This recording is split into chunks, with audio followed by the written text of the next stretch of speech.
Hello guys, today I'm interviewing Jack. How do you pronounce your surname? Coke, mate, like the drink. Coak. And well, you work with. Well, are you a nutritionist? I am, mate. Yeah, so nutritionist, just working with professional boxers.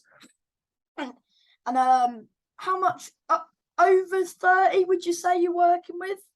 Yeah, around sort of about 25, 26 at the moment. Mix of kind of professional, obviously guys that you know about and you've interviewed, and then a few sort of amateur, sort of like elite amateur boxers as well that are fighting for national championships and stuff like that.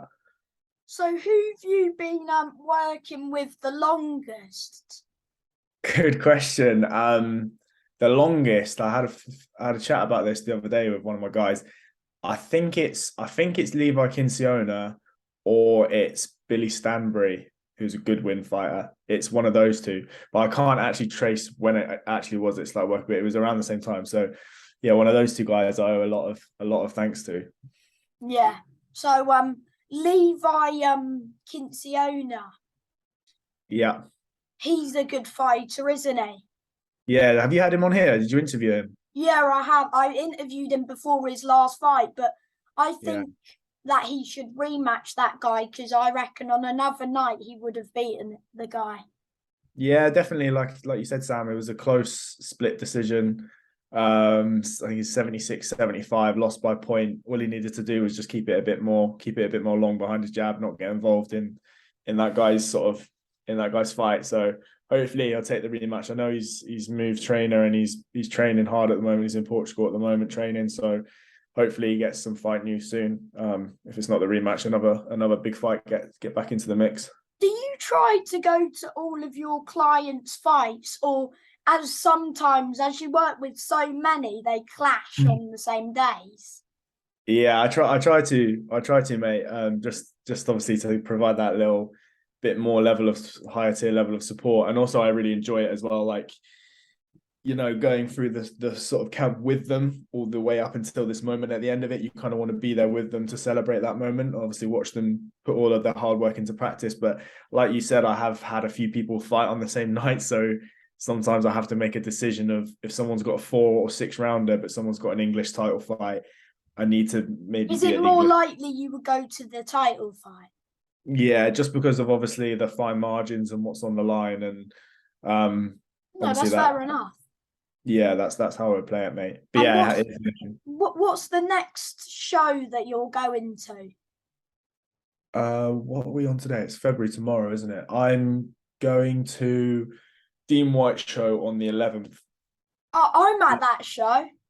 Yeah, who are you looking forward to watching the most? Um, Alfie Clegg and Ernie, who you work with.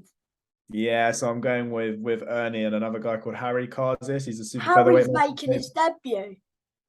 That's it, yeah. So What yeah, weight's Harry? Harry is a super feather, but he's boxing at 61 for this fight, so just underneath lightweight. Just a bit of a catch weight for this one for his debut. And how do you know what time they'll be on? I think Harry is on early around 6, and I know Ernie is the top of the bill. I think so. I think Ernie's going to be boxing around 10, half 10, but that should be a good fight. Well, it's a good night of boxing. Dean always puts on good shows. Yeah. So whereabouts do you live, Sam? How far is it going to take you to get there? Because I know you go to a lot of shows. Not what about an hour and a half? Yeah, about half an Yeah. hour. Okay. Awesome. It's Sweet. not long.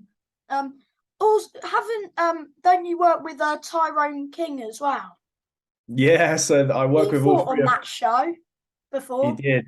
He did. I think he would have been fighting on this one, but he's going on holiday to Thailand, I think, this month. But yeah, I work with all three of the guys from Rumble's gym, Brandon and Martin McDonough as well. So I all three mean, of them. Martin's. I think he's injured at the minute. Yeah, just had a little injury. He had like an infection and like a sweat gland, which got a bit yeah, got a bit nasty, but he's back training now. Looking like he's going to be fighting towards the back end of April. So And he's going to. defend that title. That's it. Defend his southern area. Because him against Connor Marsden, what a fight! Yeah, brilliant fight. It was a good. Brilliant fight. I mean, would you say there's a rematch in that fight, or? Personally, I know that Martin obviously wants to kind of kick on. I think Ben Smith's fighting him. Yeah, apparently that's who it's going to be against. I think it should be announced either this week or next. But I don't think he wants to rematch Connor. Connor's a really nice guy and a really good fighter as well. Awkward, long, rangy. He is. It's a fight that a Did lot of. you have Martin winning before the knockout? If I'm being totally blunt and totally honest, I didn't. I had him he had a point taken off. I think he was 2 rounds down, so I knew that he had. I thought Marsden was 2 rounds up. Yeah, I think he knew that he had to knock him out, but.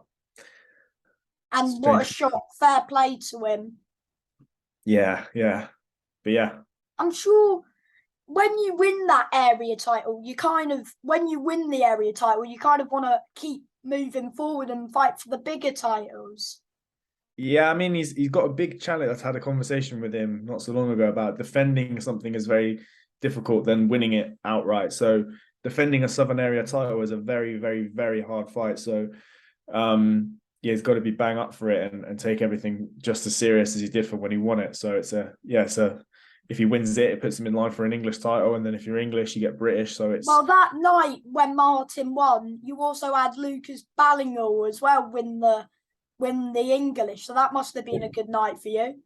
Yeah, I've been working and I'm friends with Lucas more so than I work with him. He's a close friend now, so that was very special to obviously for him to win that, and obviously Martin to win Southern Area. Good night at the office that was. Lucas has got a fight date on the 24th of March. So is he in camp? Not too sure, mate. I'm probably gonna speak to him this week. He's got a couple of fights that are potentially happening behind closed doors and things. I think he's just trying to get the right one at the right time. But he is training, he is sparring at the moment and stuff. So but he should be on the TV soon, should he? Yeah, I was looking at the Box Rec rankings and thinking he should be fighting people like Adam Azim, Dalton Smith. Yeah, like he should be up there. If Billy Allington's fighting Dalton Smith and Lucas, he pulled out of fighting Lucas. But Billy was gonna fight Lucas. Yeah, and he pulled out the same night that Lucas, because Boy Jones came in as a replacement.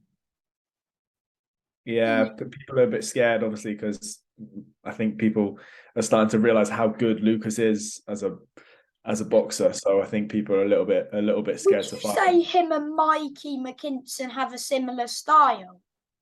No, I think when they spar, which I've seen firsthand, it's very, very heated and very. They stand and sit in the pocket and sort of just let hell rip on each other. But I feel like Lucas has a lot more spite in his punches. He's a lot more spiteful puncher and come forward fighter. Like he can walk people down, he can box on the back foot, he can switch hit. So I think Mikey's very much a bit of a tricky southpaw back foot sort of counter puncher. So I think Lucas can walk people down and stalk people and cut the ring off, and he's got a lot more power in his punches, I think, personally.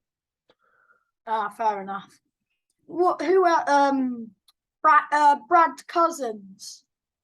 Yeah. One of my funniest clients, I can't lie. Really, really nice guy, very funny guy. He's a good guy, isn't he? Yeah, very funny guy. Yeah. Good boxer. How long have you worked with Brad for? I worked with Brad since only last September, October time. So only for that fight, he was on the Probellum one. So still working with him now. He's fighting on Feb 25th.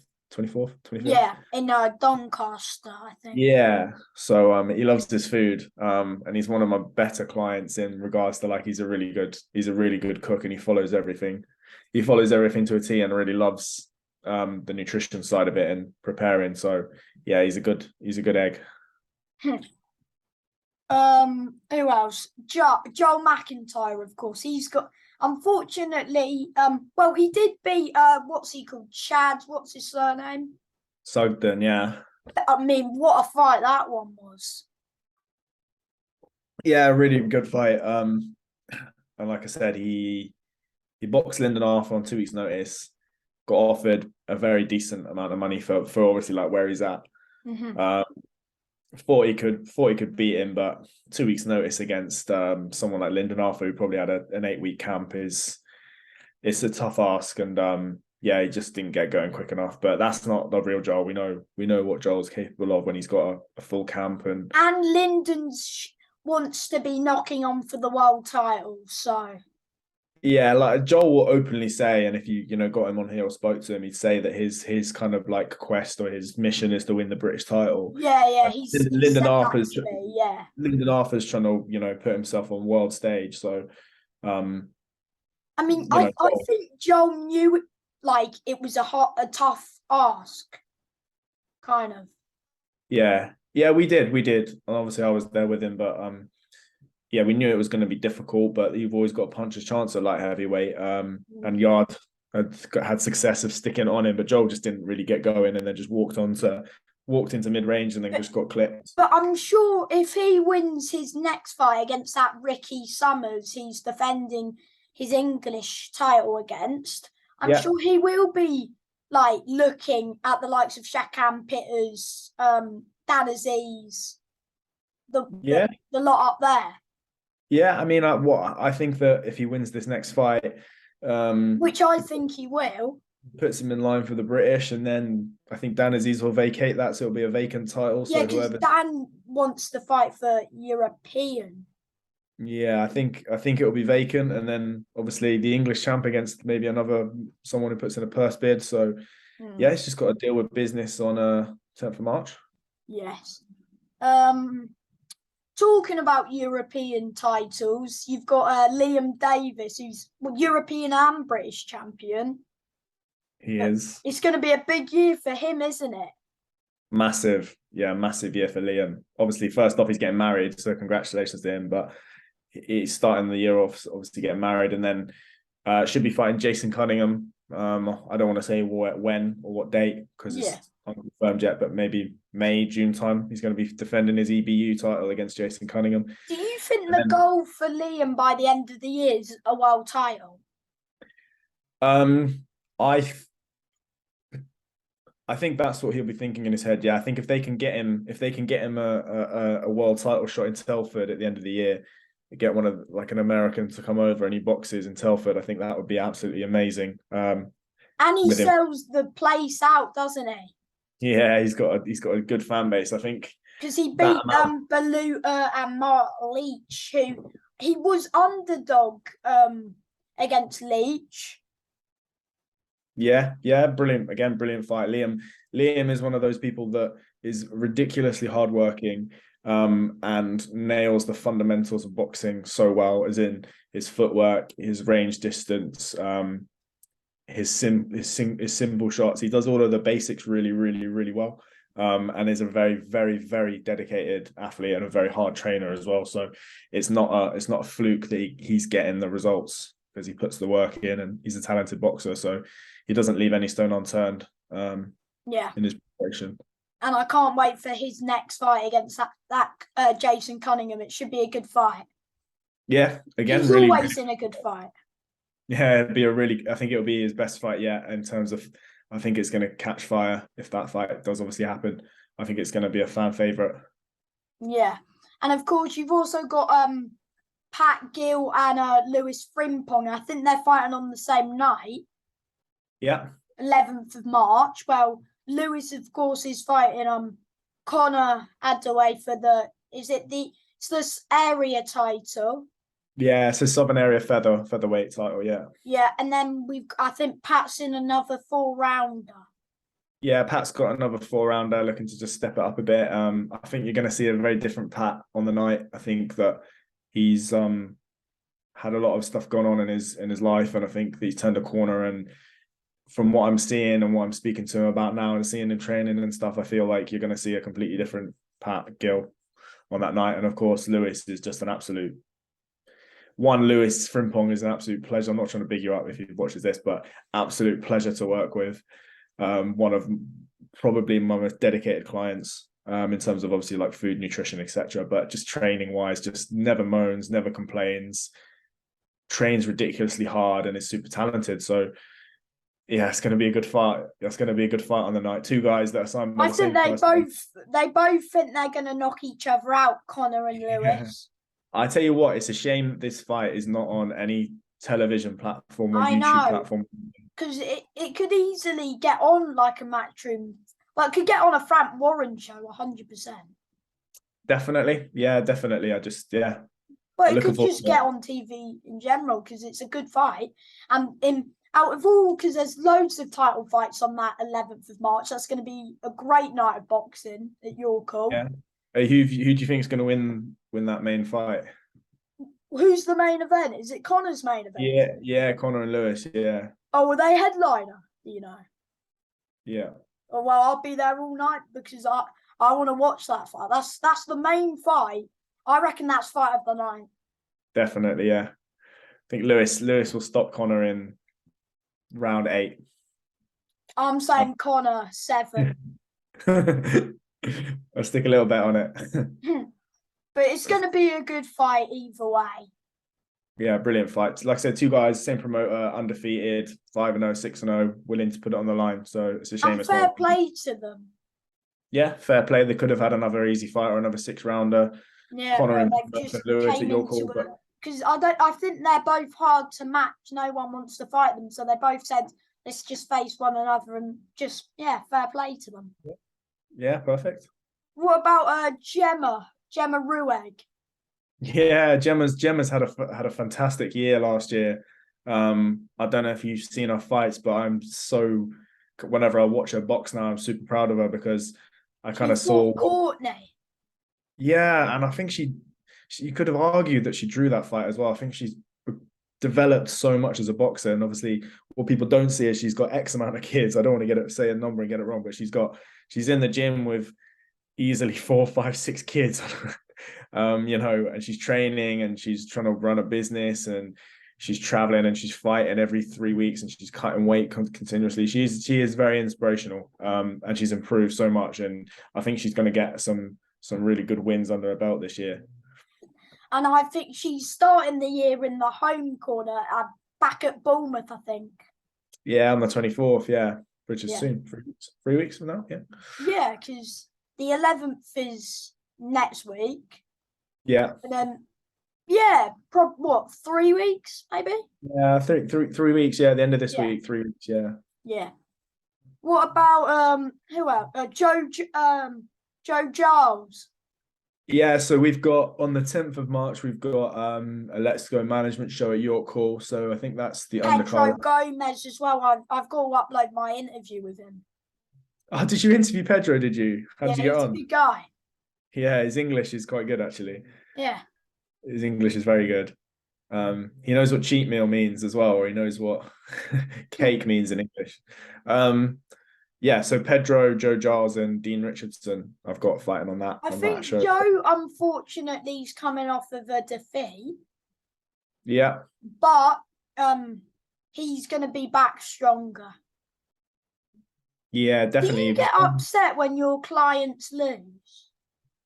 I tell you what, that is a very, very, very good question because it's something that I've been asked before. And it depends, it kind of sounds bad, but it depends on the relationship you've got with someone. Because if you're very close, for example, Lucas Balinor, I would consider someone that's a very close friend, whereas perhaps one of my newer clients, it's maybe just Who's that one of your new clients that you've recently just started with? So Joe Giles, I started working with in January. So it sounds bad, but if I saw Joe get knocked out or I saw Lucas get knocked out, it's different because I've known Lucas for 3 years and I'm friends with him. But do you know what I mean? Yeah. But I'm sure you'll be gutted for Joe as well. Of course, I'm not saying he's going to get knocked out. You're not going to get knocked out, Joe. He won't. He won't, no. And Pedro's in a big fight against Amin Jahanzeb. Mate, I'm telling you, fight of the night, brilliant fight. Honestly, that's gonna I think that's an 8-round tear up written all over it.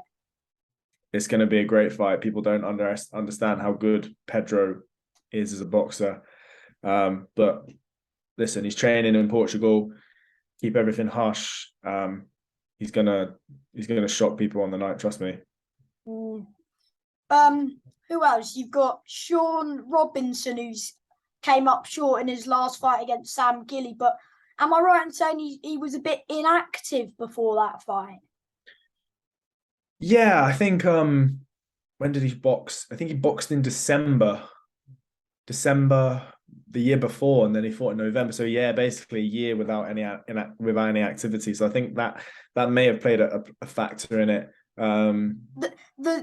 The judges' scorecard doesn't tell how good the fight actually was. Yeah, it's a good fight. I mean, Sean's very good. He's got that amateur style, bouncy on his feet, gets out of range well, moves around the ring very well. But I think that yeah, Sam sort of, I think it might have been a draw. It might have been a bit very even going into the last stage of the fight if Sean hadn't got knocked down. So I think that sort of turned the tide of it. I think Sean was winning the first couple of rounds, and then Sam knocked him down. He will get another shot at that English 100% when I think Gilly's plan is to try and vacate and push on to the British probably now, as he's fought Drew Brown as well. I forgot. Yeah, but Yeah, interesting kind of state of play in the super welterweight division. I know Jordan Dujon's got the southern area. yeah, I He think could he fight. vacated it, has he? As he, I think he'll fight. Will be looking to fight Because for an Jack English then. Martin's planning on fighting for that again against Shaq Day, who's fighting the same night as Pedro. Oh, okay, yeah, okay. So yeah, like I said, maybe Dean Richardson might be able to get that English 154 title. Maybe Sean might be fighting for it again. It might be Sean v Jordan. You just never know. Yeah, that would be a good fight. That would be a good fight, actually. What about Louis Mod? How do you say his surname? Edmonton. Yeah, Yeah. Lou should be fighting back end of March, April time. I thought he had a fight date in third of March. No, mate. I think that's changed. I think he's going to be fighting. He's going to be fighting maybe towards the end of March, start of April now. So we're just waiting on some fight news, but it'll be a bit step up, and then pushing on for like an English sort of title after that fight. Lenny Fuller, he should be knocking on the door for titles as well. Yeah, I'd like to see Lenny box for an English welterweight title. I think he maybe needs one or two more fights. But would he fight Sean? Are they the same weight, Sean and Lenny? No, so Sean could make welterweight, but I don't think he wants to. So they're different weights. So obviously welterweight is 66.7 kilos, and then super welter is 69.8, so 69.85 to be exact. But I think yeah, they won't cross paths. Why did you want to be a nutritionist? I didn't, mate. I wanted to be a chef, but it's funny how things turn out. The sort of the thing behind being a nutritionist with boxers in specific was it kind of just got put on me. I just started working with one boxer that needed some help. I helped them, and then it kind of just transpired from there. And yeah, it's kind of crazy that you're listing all of these names and obviously working with them. And they're all doing really well. Yeah, they're all doing really well. And give a shout out to I think there's one more on that list that I want to talk about who's fighting soon. I want to give a shout out to Nico in particular. Nico and Liam Bush are fantastic to work with. Very dedicated. I think if any sort of amateur athlete or any sort of young athlete in the gym looking up or starting out the pro career, they want to use these two as kind of motivation because they work during the week, they train very, very hard, they follow their nutrition plan diligently, and they're very, very nice people as well. And I think Liam will be involved in some good fights on TV towards the end of this year. I'm sure she'll rematch that Vicky because that fight was just razor tight. Leanne's improved a lot since then. I think she'll be involved in some big fights the rest of this year. And yeah, she Nico could look at that Commonwealth fight with Vicky, I reckon. Yeah, I think so. I reckon for the Commonwealth, yeah. And then Nico just needs a few more fights. And then he's only 1-0 at the minute, so he just needs a few more fights. A few more fights, and then he'll box for probably a super flyweight title. So he's probably 3 fights off that. So maybe the end of the year he could box for a super flyweight Southern area or Midlands area title. He's So Midlands area, I think. yeah, so you can box for that. So what about Joe Pigford? I don't think we've spoke about him yet. yeah. So have you interviewed Joe or you spoken to him? No. No, I've watched him fight a few times. Yeah, what did you think of when he fought? I saw one of his knockouts, and he's just a beast, isn't he? Yeah, freakish kind of knockout power in that right hand. Very, very good boxer though. People don't realize it because obviously I see these people in the gym regularly. Training, sparring. Do you have any idea when he's going to be fighting? I think he'll be around the same time as Louis. So around sort of April time, I think. Need to start pushing on for titles now. I want to see him. I want to see it because I know how good of a boxer he is. I want to see him have like a good title fight, whether that's sort of like a European, like a IBF European or Commonwealth or something. He needs to be boxing for some kind of title next.